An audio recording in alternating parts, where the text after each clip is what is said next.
Assalamualaikum warahmatullahi wabarakatuh. Kawan-kawan guru di mana saja berada, izinkan pada hari ini, pada kesempatan ini saya ingin berbagi praktik baik untuk mengurai problematika kita sebagai seorang guru di kelas.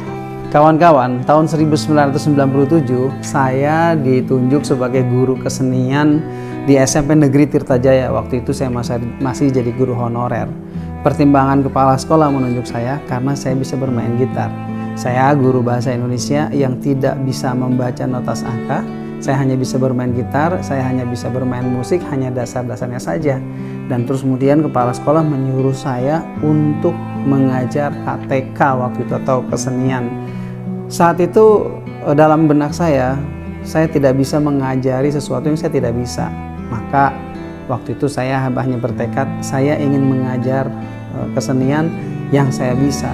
Saya jujur kepada anak-anak. Nak, Bapak nggak ngerti not angka, Bapak bukan guru kesenian, tapi saya ditugaskan untuk mengajar guru kesenian. Saya jujur dulu dengan anak-anak, dan oleh karena itu pada kesempatan ini dan seterusnya saya hanya mengajari kalian adalah sesuatu yang saya bisa.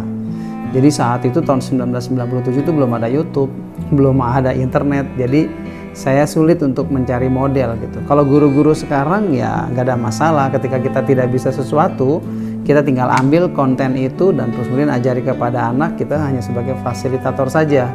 Saat itu kita benar-benar menjadi seorang model bagaimana kita bisa tampil sebagai guru kesenian. Karena anak-anak kan nggak tahu kita dari jurusan mana, yang penting kita sukses sebagai seorang guru gitu. Tantangan saya sebagai guru saat itu, selain saya memang bukan guru kesenian, saya menghadapi tantangan yang sangat hebat. Saya bisa bermain gitar, tapi anak-anak nggak punya gitar. Murid saya anak-anak nelayan saat itu tidak punya kemampuan finansial untuk bisa membeli gitar seperti sekarang teman-teman di sekolah-sekolah bagus gitu. Jadi saat itu saya punya tantangan hebat. Sekali lagi saya tidak berputus asa. Selalu ada jalan. Yang penting buat saya adalah anak yang belajar dengan saya semuanya bahagia dan membawa pulang ilmu yang bisa dia praktekkan hari itu atau nanti di masa depan. Ada ide sederhana yang waktu itu saya sampaikan kepada anak-anak. Saya bilang kepada anak-anak, "Nah, hari ini Bapak akan mengajar gitar dan jangan pernah menyerah meskipun kalian tidak punya gitar. Nah, saya punya ide, mulai besok kalian bawa penggaris yang biasa dipakai Bapak Ibu guru itu mengajar. Nah, penggarisnya seperti ini. Ya, bawa penggaris dan kalian bagi dua. Silakan kalian beli penggaris, bagi dua. Kita akan belajar gitar dengan menggunakan penggaris ini gitu." Nah, bagaimana bisa kawan-kawan penggaris sebagai media ajar bermain gitar? Nah, logika saya ini gitar ini sama dengan penggaris. Nah, persis sama posisinya, persis sama.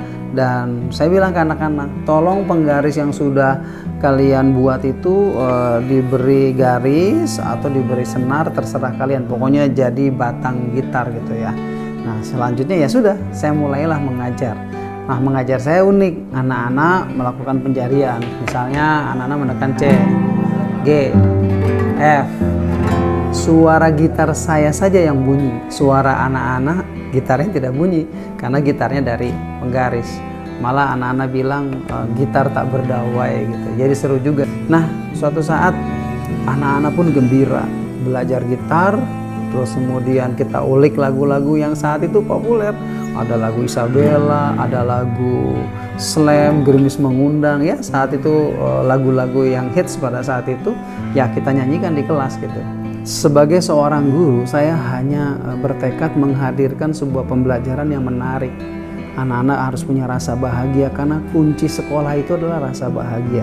Saya tidak memandang mereka tidak punya kemampuan untuk membeli gitar. Saya tidak memandang mereka tidak punya kemampuan untuk menghadirkan berbagai alat yang bagus gitu. Saya hanya memandang mereka anak yang akan tumbuh hebat di masa yang akan datang.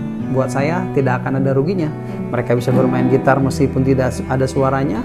Mereka bisa penjarian, wah luar biasa, penjariannya sangat cepat, sangat bagus penjariannya meskipun mereka tidak punya gitar. Karena saya yakin suatu saat mereka akan mampu membeli gitar karena nasib mereka akan berubah di masa yang akan datang. Kawan-kawan yang dimuliakan Allah, pada tahun itu bisa saja saya menyerah. pada saat itu bisa saja saya menolak tugas dari Pak Iman sebagai kepala sekolah saya di SMP Negeri 1 Tirtajaya saat itu. Tapi saya tidak menolak ketika saya diberi tugas sebagai guru kesenian. Yang pertama, saya butuh uang karena harus menghidupi sehari-hari. Dan yang kedua, saya suka tantangan. Tidak ada masalah yang tidak bisa diselesaikan.